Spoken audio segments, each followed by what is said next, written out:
All right, good afternoon, everybody. Panelists, let's get started. There are people joining in, but we will start considering that we have time on the clock. So good afternoon, everybody, and welcome to today's session. We are excited to have you here today with us while we discuss the future of learning and how technology is shaping the whole paradigm of learning and development within organizations. Today, the audience that we have and the panelists and the experts that we have, we will discuss together as to what is that is coming up, what is shaping, and how organizations and how the whole learning space is evolving with these changes that are going to come in. The audience today, as we know, is all from the corporate world. We have people joining from various organizations across India who are looking to understand what it is that we are going to talk about in terms of the future. So we have had learners, we have HR practitioners, we have training and development people, we have certain people from the academic space as well from certain universities which have joined in. So we have a good mix of attendees today, and I welcome each one of you. Before I sort of introduce our panelists, just basic system for all of us during the whole session today. Please feel free to write in your questions. We have a Q&A that we will do at the end. So please feel free to write in your questions, and I'll be there to collate all of those questions and sort of ask those questions to our experts by the end of this session. So without further ado, let me just introduce our experts today. First, we have Bimaljeet Singh, Bhasin from NIIT. Bimal is a head of president of Enterprise Business India at NIIT Limited. He brings with him a diverse career experience of more than 2 decades, and he has been in leadership roles on building, scaling, and transforming businesses. Prior to NIIT, Bimal has worked with Manipal Global Education as well. He was heading the enterprise business and was VP there. During his stint there, he had a significant role in establishing Manipal Global as a leading talent development partner for the BFSI industry. Prior to that, Bimal has also worked with Wipro over a decade and has held multiple leadership roles. Bimal is an MBA from Symbiosis and an alumnus of the University of Chicago Booth School of Business Accelerated Development Program. Welcome, Bimal. Welcome to our session today. Next, we have Vivek. Vivek is also a veteran of the education industry. He is the founder and CEO of Liqvid, and Liqvid provides personalized learning through application of cutting-edge technology. It has developed a mobile-first digital language learning platform and also runs the brand English Edge. Before starting Liqvid, Vivek has co-founded eGurukul, which provided curriculum support and test prep for the K-12 segment in India. He sold his company off and then started Liqvid. Vivek has done his MBA from IIM Kolkata and has a passionate interest in education and is committed to exploring how technology can help reach millions of people. Welcome, Vivek. Thank you. Thank you. We also have Navjyot with us. He's the founder and director of OPTIMISTIK INFOSYSTEMS, an organization which is serving the learning needs of IT teams for the last 10 plus years. He has worked very closely with R&D centers, service companies, and global capability centers in ideating, planning, and delivering learning solutions for their teams. He's an avid reader, has interest in study of metaphysics, nature of existence, truth, and knowledge. Welcome, Navjyot. So with that wonderful panel on our hands, I'll not eat up their time. So over to you, Bimaljeet. Please take this forward. As I said, we are going to talk about learning. We are going to talk about the future of what L&D industry is all about. So over to you, Bimal. Thank you. Thank you. Thank you very much, Amit. And, my pleasure to be talking to two entrepreneurs and, two people who are very, very passionate about the industry and have spent many, many years building their organizations in the industry. And the topic that you've given us, which is, really talking about technology and technology in the future of learning. I think Navjyot and Vivek, it'll make, sense for us especially given that a large part of our audience is from from corporates and from HR and L&D units, as Amit was sharing. To first, to first understand your view on what is this future of learning. I mean, to the extent that and maybe we will limit this to probably the future in the next 2-3 years, because my guess is that 2-3 years in itself in today's time is very, very long. But it'll be good for us to call out what is the future of learning, especially in the context of corporate learning, in the context of future of jobs, in the context of how the work is evolving. So let's start from there, and then we will build on the conversation. And Vivek, if I can request you to kick off with your points. Sure. Thank you, Amit. Thank you, Bimal. And thank you for having me. It's good afternoon, everybody. I will, I think a lot of questions Bimal asked. I will just take a thin slice of that in the way I see it. See, the future of work, there are lots and lots of literature. The way I see it, whichever way you cut it, I think the lifelong employment in a company, that paradigm is obviously gone, going, whatever it is. The skills, getting one degree or a good degree and carrying those skills through a career is gone, right? It's lifelong learning has become a bit of a overused word, but we need to keep learning. And I think that learning has to be faster and short. So I think the future of learning is fast and short. It has to be smaller. It has to be smaller size bits. It has to be much faster. Right? And I'll come to a little bit on what I mean by that. And organizations themselves, I think, are changing in a sense that there'll be less differentiation between people who are so-called full-time people and people who are project-based, or I think that one way or the other, that differentiation is going to start. I think it's already started and start even more and more sort of disappearing, and those two will. So it's be skills that will become important, and not so much the employment and the designation that you might have. And there are, I think, three things purely from a learning perspective that today, if you look at, I think today learning is too much equal to content. Companies spend a lot of money and a lot of time. So if they buy content off the shelf, that's fine. But if they get custom content developed, it's very, very long cycle, right? And the cycle needs to shrink, because I remember I was talking to a very large company in Europe, and they said that earlier their product used to last 7-8 years, the product cycle. Now it is 7 products a year. So the shifts have dramatically, there's a dramatic shift, right? And you need to learn and faster. And today, and the problem with that, and today the issue, I think, is there are too many of us, people like us, sitting and deciding what's good content. I think we need to bring learner in the mix. How does a learner learn better? How does what are her motivation and drivers? And today you can do that. We've seen a remarkable shift in the last 2-3 months, where you've got these all AI generated tools, particularly the Chat GPT, where now you can create content much faster and therefore prototype quickly. So you create content fast, you prototype with the users, and then you sort of evolve. And the idea is to look at content as a living thing. It's not like you create it once and it's good for a few years. Now, I think content needs to change very rapidly. Content needs to become more intelligent. And today's technology,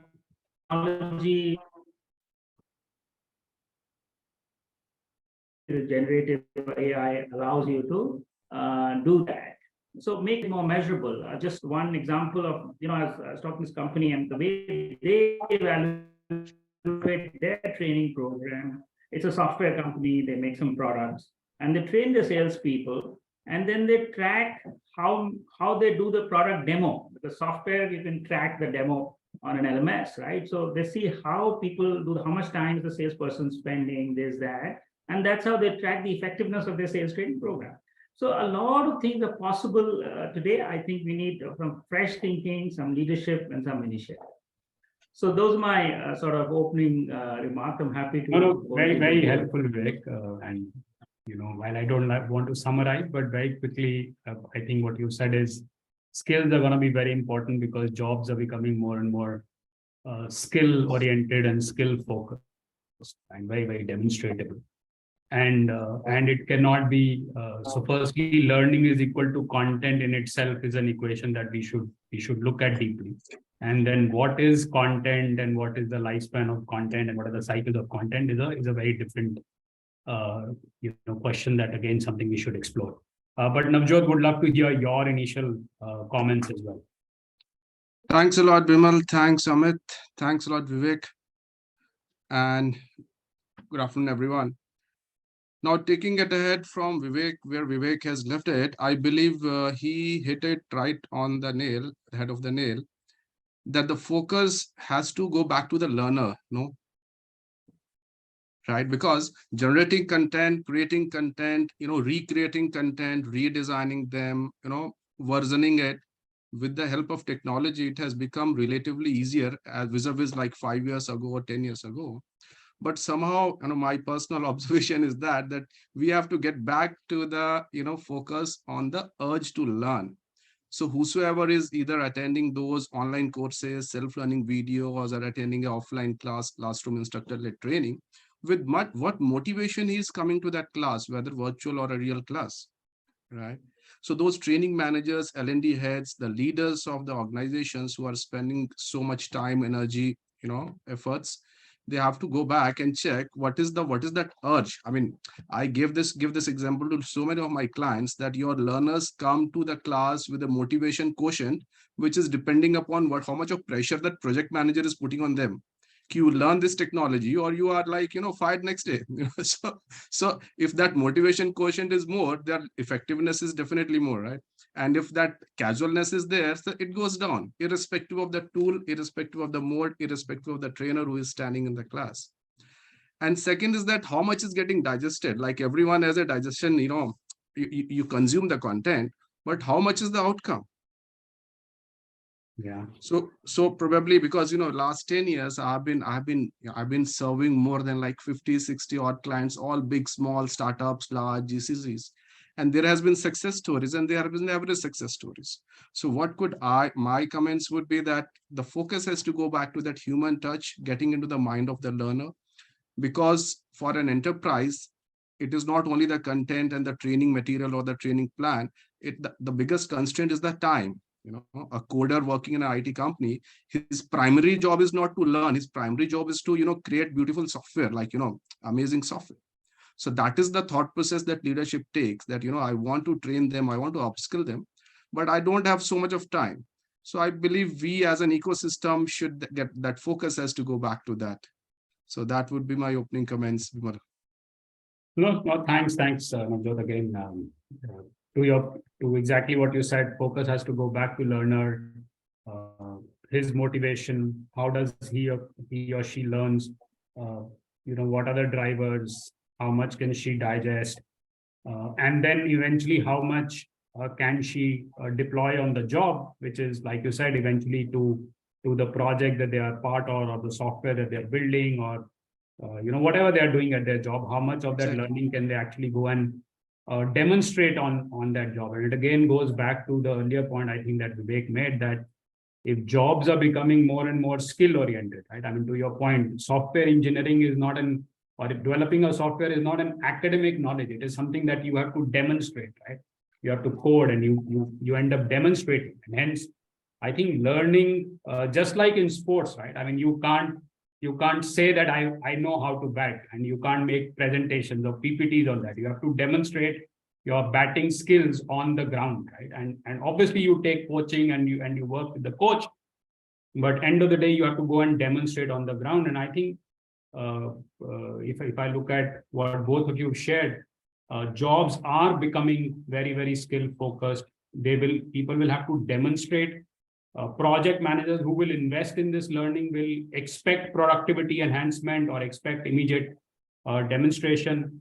And then, of course, the job of learning and coaches and everything else is really to focus on how do we, one, have very, engaging ways of motivating these learners, keeping them engaged and focus on their outcomes. Also, given the context that we are talking all of this in the context of where do we leverage technology in driving all of this, right? So there is skills that we have to develop. Those skills have to be demonstratable. They have to be focused on the learner. The learner has to be motivated. But and obviously we will, a lot of this, are parts where technology can be leveraged.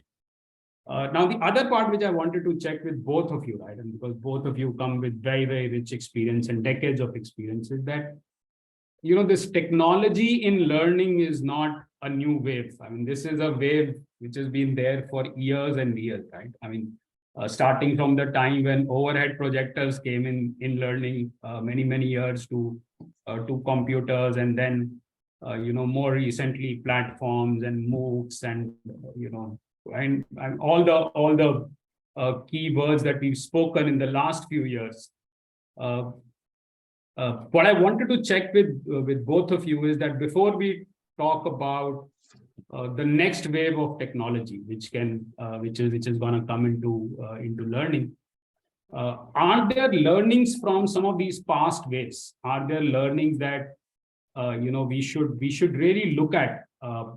And learnings both from the dimension of, are there learnings that can help us use technology or leverage technology much better as we go about, building newer formats of learning and newer ways of skilling people? Equally, are there learnings which tells us that what are the pitfalls that we must avoid, right? What are the things that we shouldn't get too excited about? Because it is not that everything and every wave of technology has given the same results or has impacted, and right, and I'm sure there are learnings where many things that were thought of creating a huge impact, right, may not or did not deliver the kind of impact that it was supposed to deliver or it was expected to deliver. So I just wanted to understand learnings both in terms of what can we take for future, in terms of building new use cases, also pitfalls that we can avoid. And Navjyot, if I can request you to share your thoughts. Oh, yes, Bimal, I fully agree that, technology, I don't know how many, I might see that few of might disagree, but technology should be taken more as a means, right? Yeah. Rather than the learning process itself. It is a means to carry out that learning process. How beautifully, how creatively you take it, it all depends on you. You and your set of learners, like I stated earlier, you really have to get into their mind, and more so because I come from a background of technology learning, so to say, like learning multiple technologies. And IT companies, IT teams these days, they have a huge demand of cross-skilling, upskilling, right? And we see, like, there's a team of .NET, they want to move to Java guys move to, those all thing, right? So it is not only like, we give them some self-learning courses and it would be an autopilot. No, not at all. And that too, when this has to build up. I mean, you can't learn DevOps without having a, at least a clarity on Agile, something like Agile, right? And you can't learn Agile just by reading notes or just by listening to a few videos, right? Agile has to be practiced, right? I'm just giving an example. So that is what my point would be. Yes, technology is needed, but it all comes down to how beautifully you combine that, whether it is the how much technology dependent you are making your learning process, how much of human interference is still there, how much of efforts is going into putting those actual TNA sheets, and how much of efforts are going into, and these are human efforts, right? These are human efforts which need to go, not only the training delivery, but also the assessment part, that, like I told, how much is being digested. So these would be though technology is there, it is going to be a support for all our, not only learning, training as a domain, but anything that we do. We can't think anything without technology support, and new technologies are most welcome. But we cannot be dependent on that. I mean, it cannot be kind of Ramban for everything, you know. so that is something I would like to highlight, that, you know, those going back to the basics has to be there, right? So the kind of efforts being put in terms of understanding the needs, and I mean, and kind of collaboration, because when I see in my domain particularly, there's a big gap between what business has in mind and what learning teams are designing. And and the teams which are able to bridge that gap, like those line managers and those training managers, when they sit together, bridge the gap, they give the vision that this is the vision I have for my team, and this is the path I've already been through, and I want you to plan something for these like 500 folks to go through that path. So that collaboration and that, you know, interdependent kind of effort, those team efforts, that gives beautiful results. And then technology, definitely, like I told, it is a support, but it cannot be like, you know, we just close our eyes and give them, you know, some technical stuff, and things would be on autopilot. So that would be my comments on this, Bimal. I believe Vivek can add pretty much more on this. I'm looking forward to Vivek telling us more specifics about, you know, various, if I can call more, you know, failures or pitfalls that have happened, or he would have seen over, you know, his close to 3 decades of being in this industry. That's right. Sure. Happy. One is, of course, I completely agree with Navjyot that, you know, pedagogy or in this case, andragogy precedes technology. So it has to start from the user, and then technology is a support. But I think Navjyot talked enough about that. I'll focus more on the technology piece. I think one of the, clearly technology is not a panacea. It's not like a new technology that's come and it's sort of going to solve everything. I think that's one thing we need to watch out for. The technologies have come and gone. You know, AI, for example, that we talk about, neural networks and all, were first talked about, I think, 50 years ago. Right, and then in the 80s, there was a lot of hype about AI and died down. So it goes in cycles, and for technology to really become mainstream, a lot of things have to come together, right? I think that's the so you have to be very clear about what technology is appropriate today and what is not. And the other thing is, you know, we get carried away by technology without, I think, spending enough time on the use cases. So virtual reality, metaverse, mixed reality is one such example where we have it's going to transform everything, this, that, but you talk to anybody about use cases, there are just so few use cases, and very, very heavily centralized on, industrial use cases are best use cases and all that. I was talking to a very senior guy in Qualcomm last year when India launched the 5G sort of technology. And I was asking him, how does the life of a user change with 5G? And he said, nothing. I mean, users will not, at the consumer level, there's no impact of it. I mean, you can't do much more with connectivity on your phone than you're already doing, right? Maybe you can see the face of the taxi driver, Uber driver. And beyond that, it's really not, it's not going to add much value to a user, but it's huge applications in an industrial enterprise sense, right? So I think the technology has to be very, very contextualized and very, and whether it's the right time to use it. And that's the industry's responsibility. So that's I'd say the learning, and just stretching that to a bit of a specific learning technology in the way learning, I think a couple of points, the organizational, the way they organize themselves. For example, one of the key ways e-learning is bought today is per hour of learning. Right? I mean, I think Bimal, I can see him shaking nodding his head, and I think that doesn't make sense, right? Because there's no 1 hour of learning. I mean, you can have X number of content, everybody learns at different pace, so you average it out, which means you're not keeping anybody happy, right? And today technology allows you to make it personalized, right? But I think the corporate systems have to accept that. Yeah. Right. There is a, so if you go to,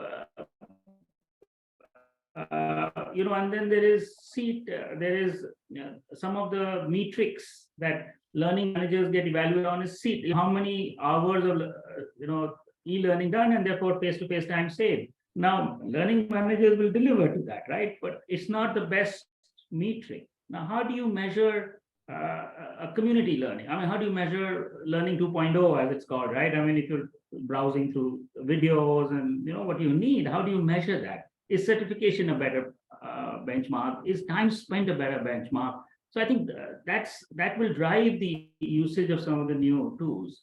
The third point on what are the new tools that we should be excited about are these, what I mentioned in the beginning, the AI generative tools. I think they allow you to create content faster, right? So content anyway is a commoditized thing, but it allows you to create, on top of that content, allows you to customize it to your needs much faster. And I think it can meet the needs of a fast evolving business much faster. So I think as managers, as sort of players in this industry, we need to think about those. That's an immediate opportunity.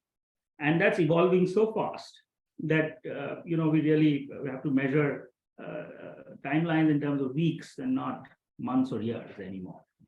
No, I'll come to that, Vivek, the generative AI and all the newer technology, and we will segue into that dimension in a bit. But I still want to use my privilege of talking to two very senior people here to drill down a little more on the past learning, right? And to your point, say for example, if learning is bought as and both of you also said learning is not equal to content, but if it is today bought as access to content of number of hours or number of users, right, or user license, or whichever way it is bought, right? Are we actually, and again, one is this, the part that you touched, which is what is the metrics, who's measuring adoption? And again, all of us have spoken to enterprises and we know the adoption rates are really, really poor, right? I mean, so we all know that.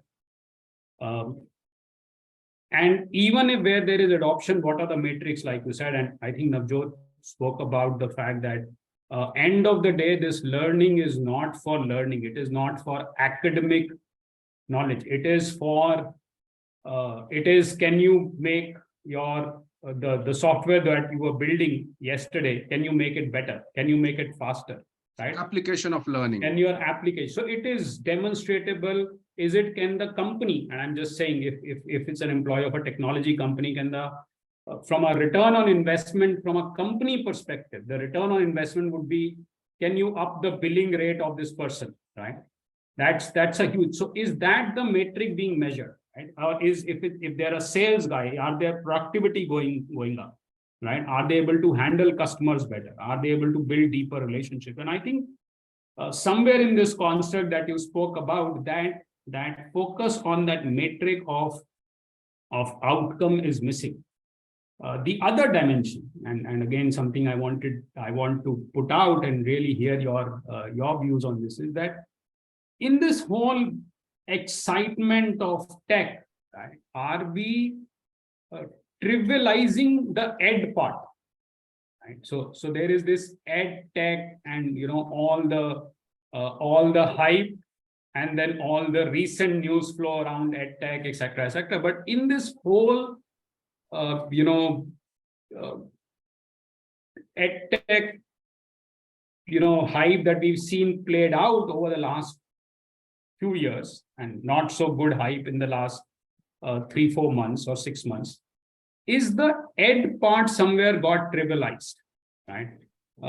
And there's just too much hype on tech, on platforms, on content, on jargons, and hence, like I said, there is very little focus on impact, very little focus on outcomes. Just again, something that I would love to hear more specifics, and I'm glad that as senior leaders we are talking about these specific pitfalls that we can all learn from that have happened in the past. Yeah. Vivek? Yeah. No, so Vimal, I'm glad you're focusing on the pitfall, because that's what will form the bedrock of future direction. Yeah. I think, see, clearly the ed part is neglected, and I'll tell you, I don't think as an industry we are spending enough time and effort on what it means for the learner. And a big challenge, I think there is that in our own industry, and we are all, and I'll be frank about it, very difficult to find trained people who are, in India, for example, very difficult to find people who are trained in pedagogy or cognitive sciences or child behavior, or you don't find psychologists in learning industry. They're all in the classroom, right? And those of us, I mean, how many people would have read about Knowles, for example, or about Piaget, or, there's so many of these learning theories that are very, very relevant and applicable, but our industry is not focused, right? I think that's a challenge, clearly, and that is, and therefore the outcome is less than it can be, right? Second is, I don't think there is enough. We're all B2B here, and even the B2C companies don't focus enough on is the learner learning. A typical metrics for the consumer companies and B2B companies is, whether the learner liked it, whether they refer. I think they call it net promoter score or something, right? I mean, whether he likes it, right? Now, liking is fine, but you need to go deeper down. And so there are four. I mean, I'm sure many of you are aware of that four. The Patrick's model, where did you like it? Did you learn from it? Did you benefit? And did you apply it, and did the benefit occur, right? I mean, so while one point, Bimal, I would say just linking training to output to a performance output would be very, very hard, because there are so many factors that, training equal to more profits would be a very hard equation to establish, I would say. But there are lots of intervening things. Like I said, if a sales guy, you train a salesperson on a software, and then you track how he's demoing, is he emphasizing on the right places, and it can be all done, right? I mean, those kind of things itself can add a lot of value to the learning process. Right? That makes sense. Something we should take as a challenge as an industry, to your point, right? How do we make it very direct link to profits, or to performance? And it's something I think we should own up as an industry. Example I keep using, I buy 100 books and I don't read 30 of them. That doesn't mean the books are bad. It just means I don't read them enough, right? I mean, so it's a bit of a or probably Vivek, you have not bought the right set of books. You have not done that. I have bought them. I have paid for them, so I assume and I never got around to reading them. So it's a tough one. I mean, right, I've always found this discussion a little, that I don't have a clear view on this, because the problem is learning is so much inside your head, and it's so much related to where you are, what you want to do, what you already know, and all of that. That modeling all those is going to be, is going to be very, very tough. Right. And sure. But Navjyot would love to hear your, again, I think 2 points, my question, and then I think the very important dimension that Vivek added, which is, one is, our focus on the ed, or, the trivialization of the ed and too much hype around the tech. And second, the linkage of learning to, because eventually that's the end goal, right? From end of the day, a business leader, a CEO, is investing into learning for making more money. And making more money is equal to more productivity of employees, more. So just would love to hear your comments on both of these dimensions. Yeah, before that, Bimal, it reminds me of a very, very famous quote by author Mr. Robert Greene. He said, "The future belongs to those who learn more skills and combine them in creative ways." Right. Now, this is like, this is a fact that, learning skill, and like we have been emphasizing on the application of those skills. Right. And more so nowadays, those companies who have those talent and the talent which is learning new skills and coming up with creative ways to, combine those skills, coming up with more value to their customers, coming up with new products, new product lines. Those are the companies which are like, spearheading this, and we can call them successful companies. And now coming back to this more dependency on technology and less on ed, I believe, like Vivek has mentioned, we've been talking more of, I mean, though the discussion today is about adult learning, but this kind of, more focus on tech, less on ed, and customer getting, I would not use kind of fooled, but it is more prevalent in those, K-12 kind of thing, because that the consumer there, the people who are purchasing those courses, they are not in a position to evaluate whether this is the right course for me. Right. Whether everyone, you can't become a data scientist at the age of 11, right? I mean, you could be, you could be a child prodigy, but it would be pushing too much of your child if you're aspiring him to become a data scientist by joining a course of 3 months, right? So that is why I joked about, like, I did not want to offend Vivek, but the kind of books that all the bestsellers might not be of your use. Yeah. Right. So that's what I started with, that, we really need to. And coming back to those, our enterprising learning challenges, wherein there is a company promoter who is willing to invest money, time, effort, and he really wants results. I mean, he would definitely, why would not he need profits, right? So in that case, it is becoming even more important to put efforts in designing those, curating those courses, irrespective of whether it is a technology dependent course or a classroom learning or a face-to-face learning. So you have to really integrate all those options in a manner which benefits you the most, and bypassing those all fancy technical terms and, the technical platforms which might give you, like, I mean, I won't name them, but there are like multiple things coming every 6 months that you subscribe this and your team would be ready to deliver. Right? It is not going to happen. You have to put your effort. I'm not saying they are of no use, but you have to use in the right context, like Vivek has said. You have to use it in the right manner and the right need. I mean, you have to first identify your need, which level you are and which level you want to take your company to. And that is how you have to come up with a mix of those technology dependent courses or face-to-face courses. And again, I mean, there could be, and that takes a lot of efforts. I mean, I've seen companies who are doing it really, really beautiful at a very economic, I'm not spending too much of money. And there are companies who have budgets to spend. I mean, they would seek Navjyot, we have budget, and tell me courses to buy because we have budget to spend. And coming to this challenge, what you have thrown to us, that making a matrix or how to convert, I would say it is a difficult task for sure. And definitely as an industry, leaders, I mean, if people can volunteer and come up with a common framework, there would be nothing better than that, I would say. Absolutely. How to evaluate whether in technology learning, non-technical learning, how to evaluate that your money, time, effort given you the desired result, yes or no? No, I think the other interesting food of thought, at least you've given to me, is the mistakes that an individual customer make for signing up for their programs for their kid. Oh yes. I am not too sure if, and to our earlier point, if enterprises are not making the same mistakes when they go and sign up to content libraries. Not at that scale. Not at that scale. The parents are doing, I would say, they are.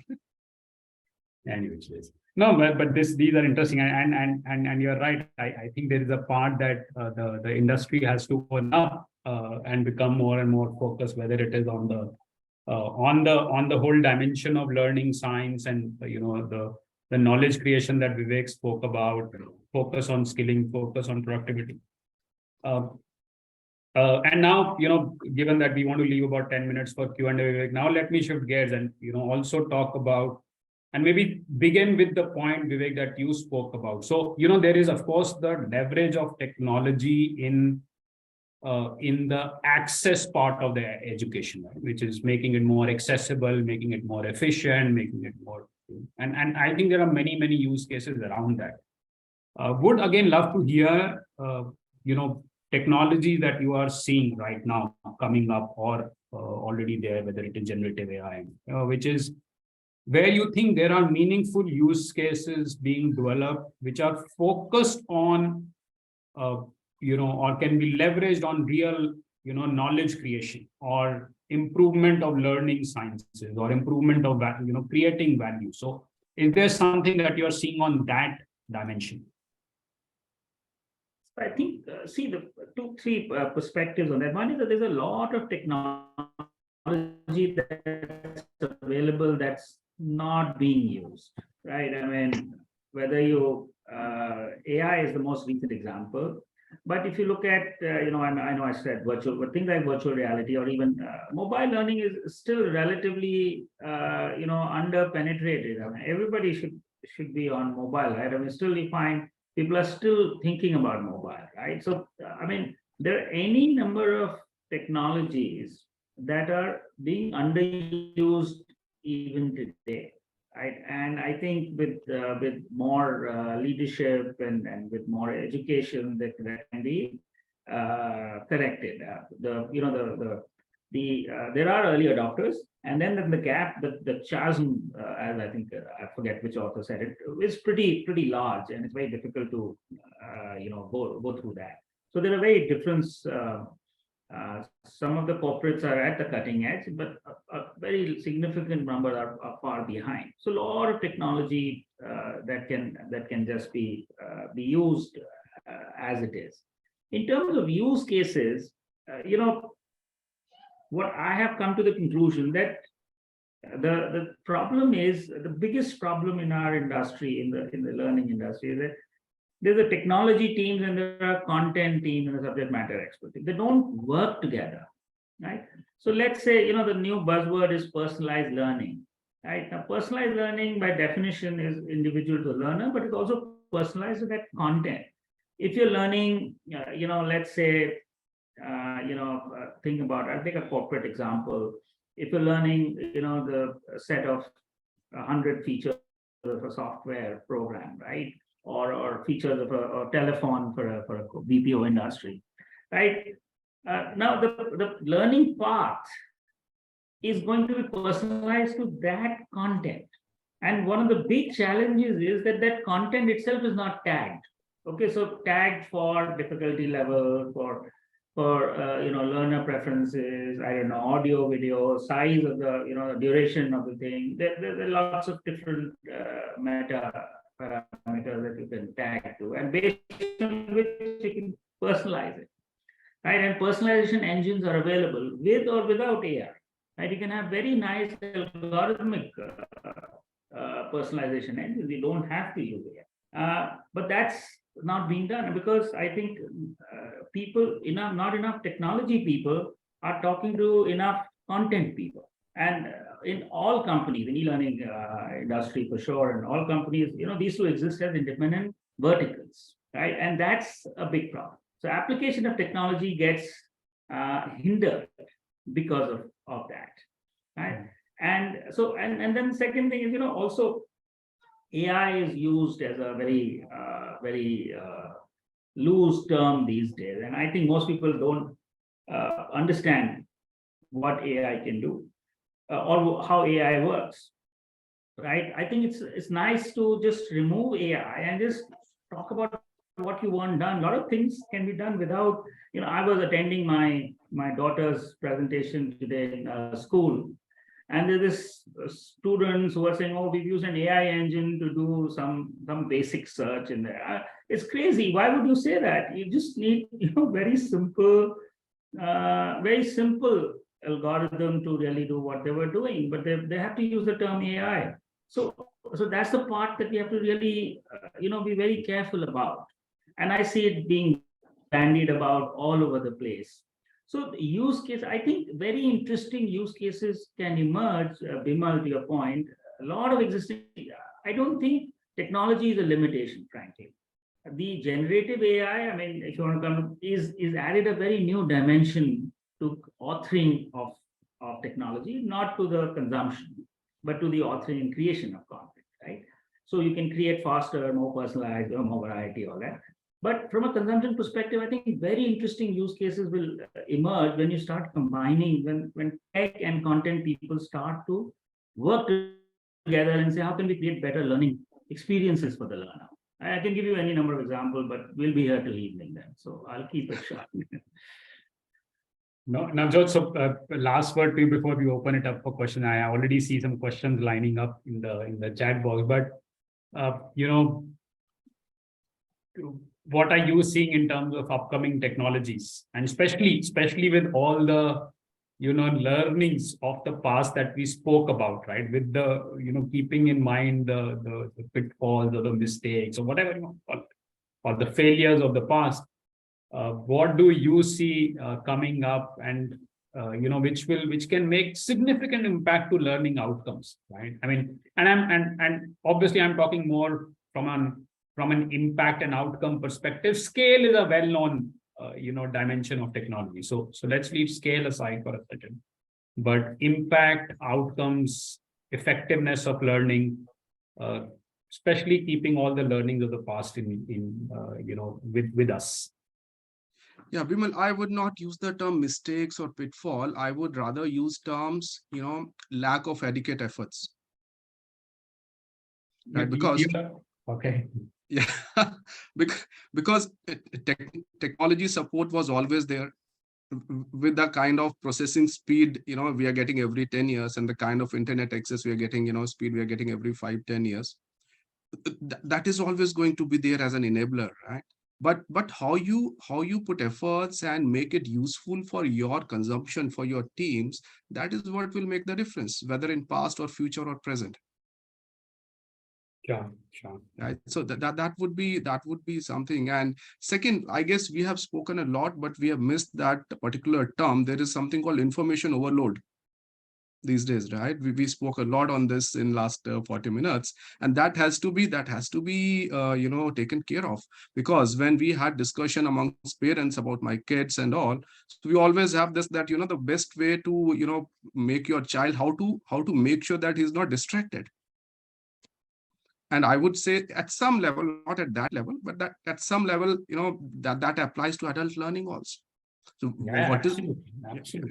So the business leaders, the leaders of the company, organizations who are putting time, money, effort, energy, they have to be very careful that what is the right path, or what is the right learning path for my team that benefits him as an individual, as well as it benefits me as an organization head. Yeah. No, adult learning, I mean, to your point, is fundamentally a very complex process and a complex journey.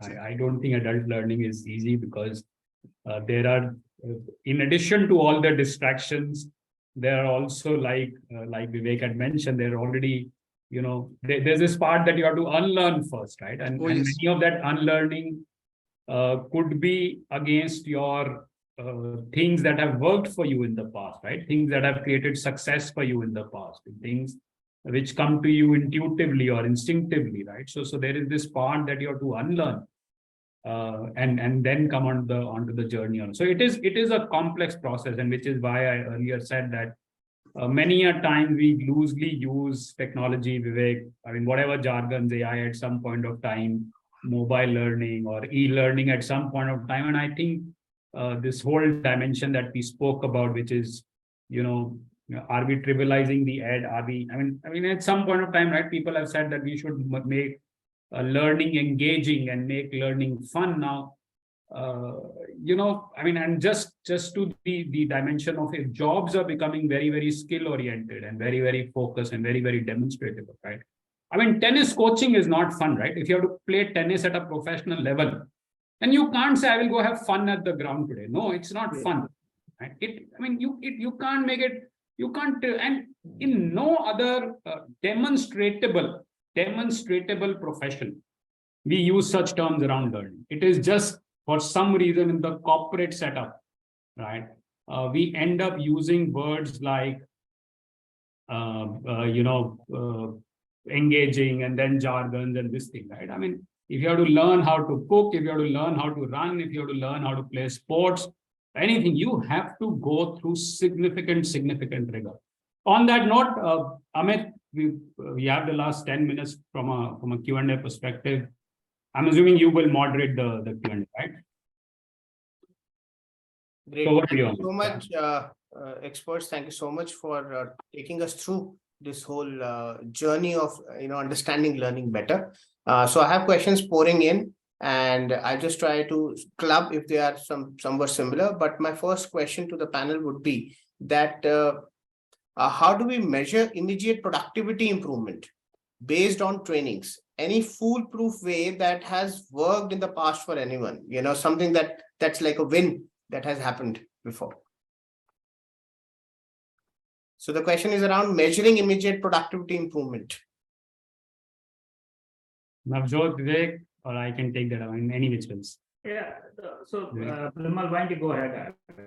No, so I think we spoke. I don't think there are foolproof ways. Okay, I think as an industry in itself, we are learning, we are evolving. But having said that, if I can use the word proof points that we are creating as part of the evolution of journey. And luckily, to the part that we spoke about, that if jobs are becoming more and more very demonstratable and very focused on productivity or it's becoming doable. And I can only tell you at NIIT, say for example, we've done 2-3 things, which is to say for example, in the technology sector, right? If you are training software engineers or whoever, developers, is their productivity going up? Are their billing rates going up? So we are working with clients today to check, are their billing rates going up? And obviously that has an impact on the company financials. Similarly,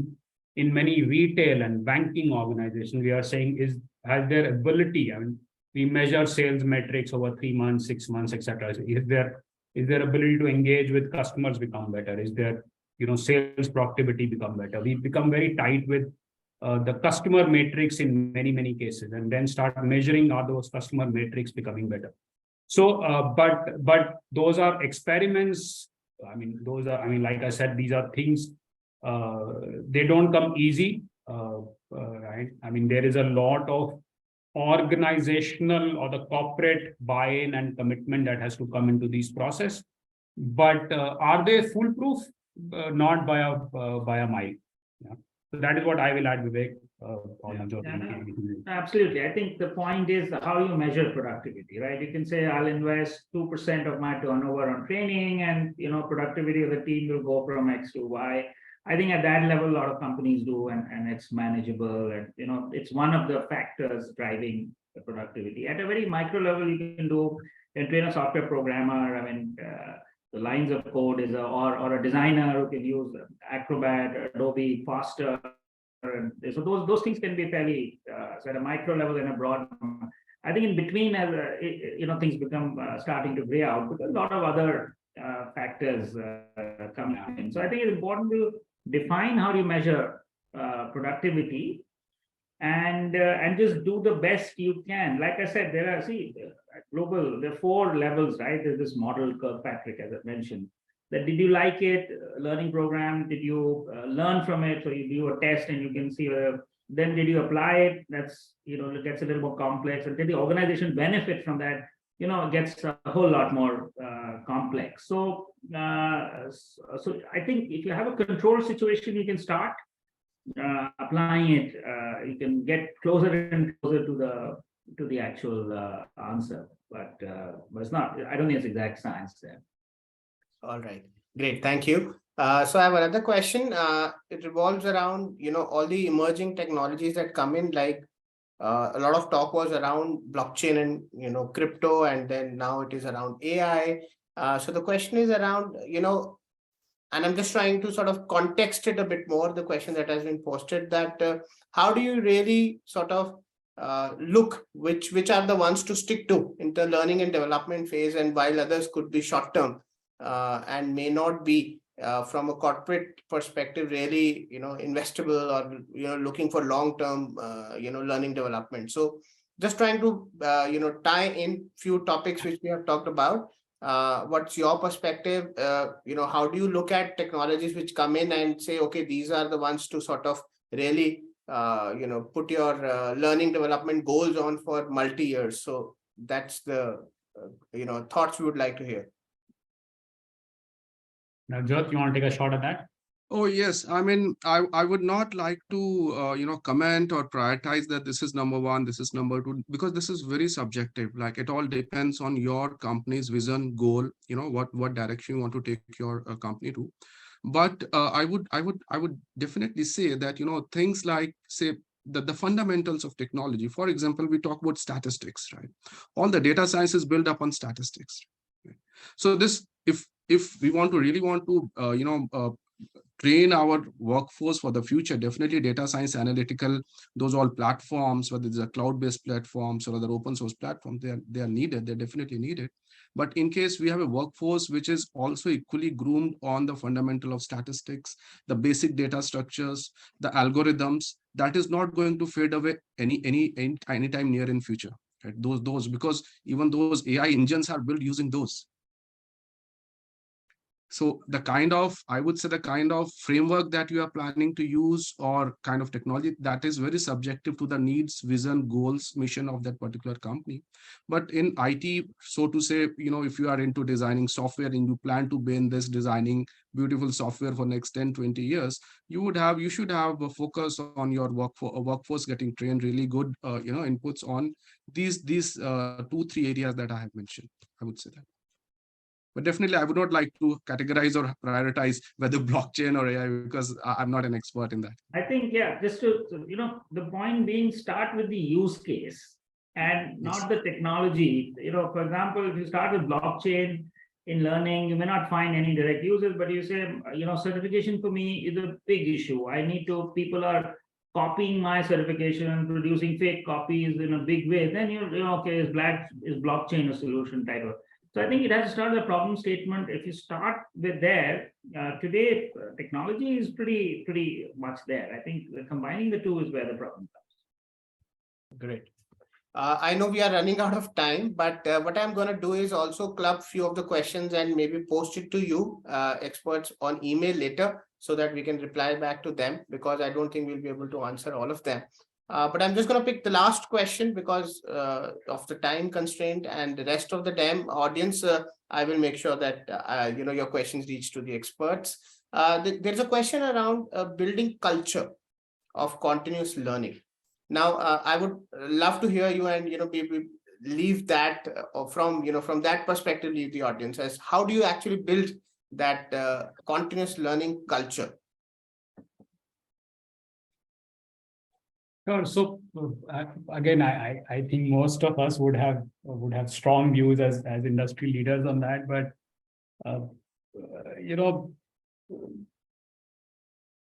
So firstly, again, I will talk about what I have seen not working, towards building a learning culture is, and again, to the point I think we discussed in the conversation, that if the whole belief in signing up for learning is to make, to sign up for learning hours or giving access to learning, or saying that we have these platforms or access to these, global names or whatever that, right? And then you build that up that we are doing learning for employee engagement, or we are doing learning for, all the nice things to say.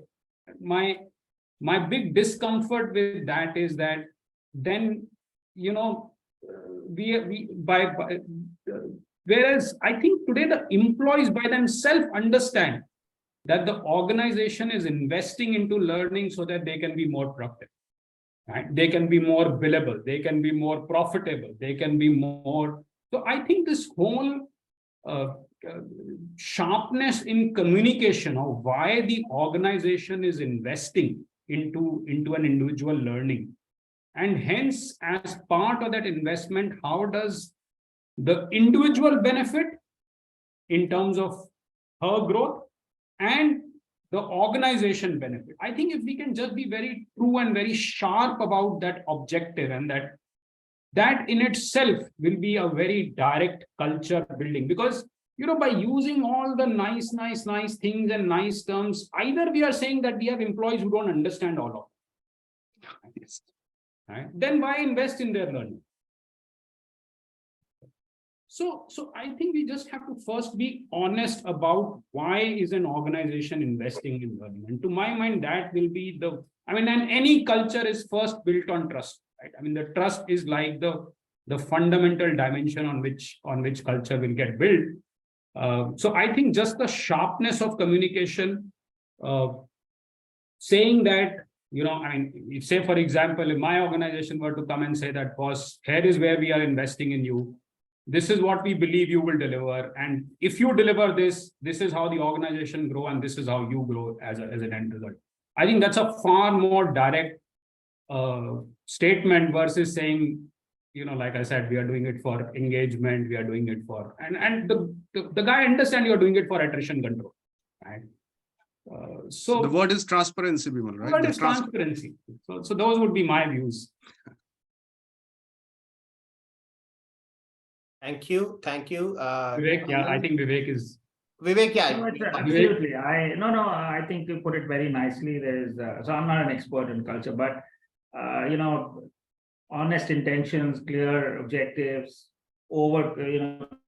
communicate, have a right system of incentives, checks and balances, carrot and stick, and then measure and follow up aggressively and consistently. I think that itself will be and today people need to see action and genuine effort, not talk and platitudes. Everybody's smart enough to see through this. Yeah. Great. Thank you so much, everyone. I know we have a lot to discuss, but we are short of time. So I hope that we will continue talking more about learning and development, and we will hear back from you maybe in another session in the future. But for today, thank you so much, our experts. Thank you, Bimal. Thank you, Vivek. Thank you, Navjyot, for spending time with us today and sharing your thoughts and giving those wonderful insights on learning. Also, I would like to thank our attendees.